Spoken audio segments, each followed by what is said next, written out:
नमस्कार बंधुरा आमी स्वप्ना उपाध्याय आमार चैनल रान्ना रेसिपि एंड आवर लाइफस्टाइलेर पक्ष थेके सबाइके स्वागत।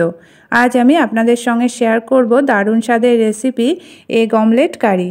और एटा मात्र दुटो डिम दिए किभाबे पुरो परिवारेर जोन्नो रेसिपिटा बानाबो सेटाई आज आमी आपनादेर संगे शेयर करब। खूब कम समये खूब कम तेल मशला दिए खूबई सुस्वादु करे आज এই एग अमलेट कारी बानाबो। এটা দেখতে যেমন কালারফুল হয়েছে খেতেও হয়েছে দুর্দান্ত। আসুন তাহলে দেখে নিই রেসিপিটা। নিয়ে নিয়েছি আলু বড় বড় টুকরো করে কেটে আর অল্প করে খোসা রেখে, এভাবে করে কেটে নিলে তরকারিটা খেতে খুবই সুস্বাদু লাগে। নিয়ে নিয়েছি টমেটো কুচি বেশ খানিকটা পরিমাণ, আর নিয়ে নিয়েছি দুটো ডিম। আজকে রেসিপিটা মাত্র দুটো ডিম দিয়েই তৈরি করব। আর মশলার জন্য নিয়েছি রাঁধুনি অল্প করে, গোটা ধনে হাফ চামচ, আর মৌরি অল্প, গোটা জিরে হাফ চামচ, নিয়েছি গোটা গরম মশলা এলাচ দারচিনি, আর নিয়েছি কাঁচা পাকা লঙ্কা আর কালো জিরে অল্প। এগুলো ভালো করে পেস্ট করে নেব। আর নিয়েছি কুচনো পেঁয়াজ অল্প করে।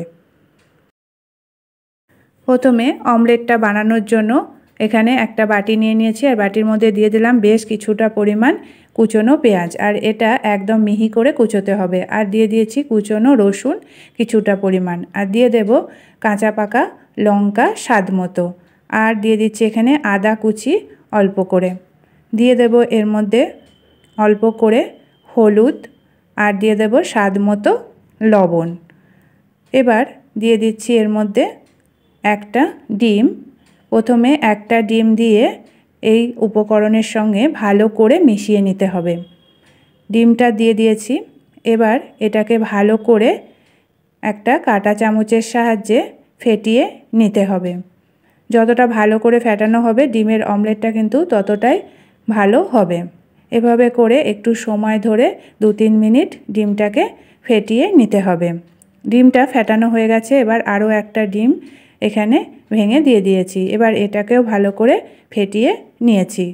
এবার ডিমটা ভাজার জন্য এখানে একটা রুটি সেঁকার তাওয়া বসিয়ে দিয়েছি, আর তাওয়াটা হাই হিটে রেখে দিয়ে দিলাম বেশ কিছুটা পরিমাণ সর্ষের তেল।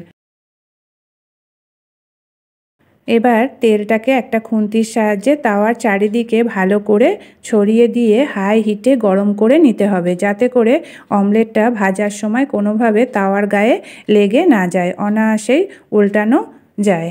এবার ভালো করে এটাকে মিশিয়ে দেওয়া হয়ে গেছে চারিদিকে গরম করে। এবার তেলটাকে নেব হাই হিটে। তেলটা ভালোভাবে গরম হয়ে গেছে। এবার এটাকে মিডিয়াম ফ্লেমে রেখে দিয়ে দিচ্ছি ফেটানো ডিমটা।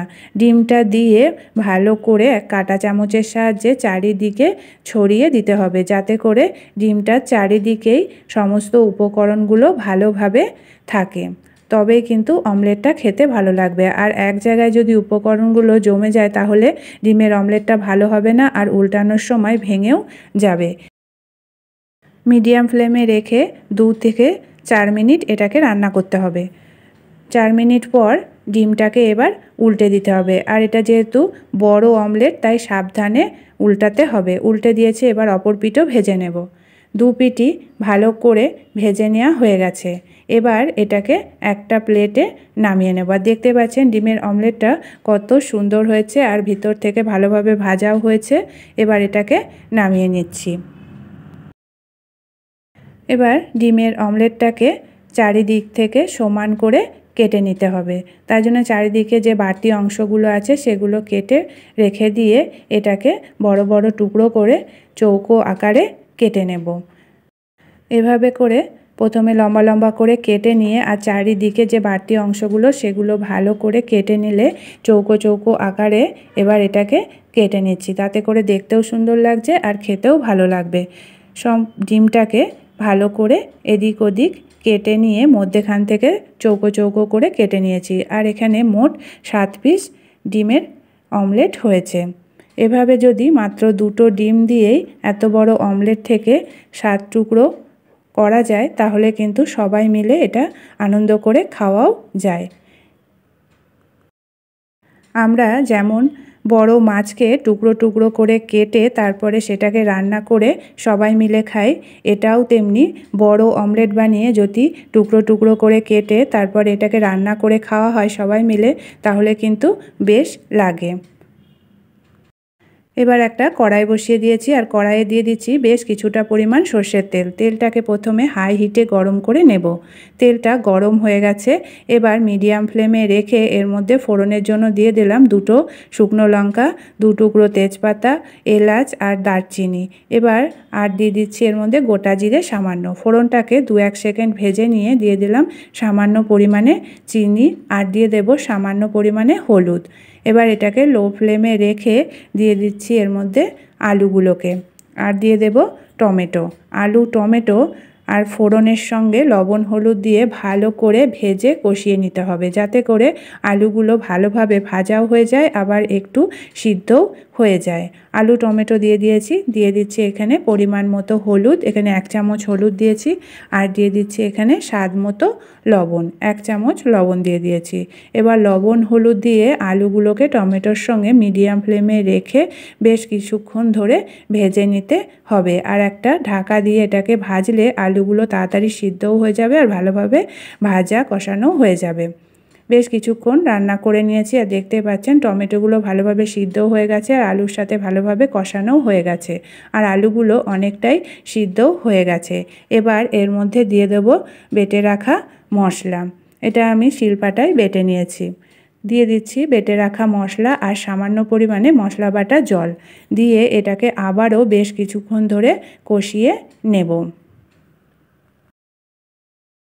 আলুটা মশলার সঙ্গে কষিয়ে নিয়েছি, এবার এর মধ্যে দিয়ে দিচ্ছি বেশ কিছুটা পরিমাণ ধনেপাতা কুচি। ডিমের তরকারিতে ধনেপাতা কুচি দিলে কিন্তু খেতে দুর্দান্ত লাগে আর একটা সুন্দর স্মেলও আসে। দিয়ে দিলাম পরিমাণ মতো জল। এটা যেহেতু অমলেট কারি হবে তাই অল্প পরিমাণেই জল দেব।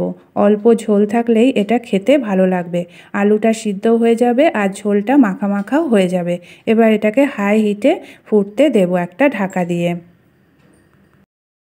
এবার দেখে নেব আলুগুলো ভালোভাবে সিদ্ধ হয়েছে কিনা। দেখেই বোঝা যাচ্ছে আলুগুলো ভালোভাবে সিদ্ধ হয়ে গেছে আর ঝোলটা অনেকটা ঘনও হয়ে গেছে। এই অবস্থাতে এবার দিয়ে দিচ্ছি অমলেটের টুকরোগুলো। অমলেটের মধ্যে ঝোলটা অনেকটাই টেনে নেবে, তাই ঝোলটা বুঝে তারপরে অমলেটটা দিতে হবে। বেশি ঝোলটা যদি ঘন হয়ে যায় তাহলে অমলেট দিলে একদম শুকনো হয়ে যাবে, তাহলে কিন্তু খেতে ভালো লাগবে না। এবার অমলেটগুলোকে ঝোলের মধ্যে একটু ভালো করে মিশিয়ে দিতে হবে, যাতে করে তেল ঝাল মশলা অমলেটের মধ্যে ভালোভাবে ঢুকে যায়। 2 থেকে 3 মিনিট হাই হিটে ফুটতে দিয়ে এটাকে রান্না করে নিতে হবে। তৈরি হয়ে গেল দুর্দান্ত স্বাদের রেসিপি এগ অমলেট কারি। এবার এটাকে একটা প্লেটে নামিয়ে নেব। এই অবস্থায় নামিয়ে নিতে হবে। আরও ঠান্ডা হলে অমলেটগুলো ঝোলটা আরেকটু টেনে নেবে আর একটু ঘনও হয়ে যাবে। তাহলে বন্ধুরা দেখলেন তো মাত্র 2টো ডিম দিয়ে কিভাবে পুরো পরিবারের জন্য এগ অমলেট কারি বানানো যায়। আপনারা চাইলে আমার মতো করে এই রেসিপিটা একবার বাড়িতে বানিয়ে দেখতে পারেন। আপনারা তো অনেকভাবে এগ অমলেট কারি খেয়েছেন, তবে এভাবে একবার খেলে আশা করি সকলের খুবই ভালো লাগবে। রেসিপিটা যদি আপনাদের ভালো লেগে থাকে তাহলে লাইক, শেয়ার, কমেন্ট করবেন আর আমার চ্যানেলকে এখনও যারা সাবস্ক্রাইব করেননি প্লিজ সাবস্ক্রাইব করে নেবেন। তাহলে বন্ধুরা আজকের মতো এটুকুই, আবার দেখা হবে আগামী নতুন পর্বে। ভালো থাকবেন, সুস্থ থাকবেন, ধন্যবাদ।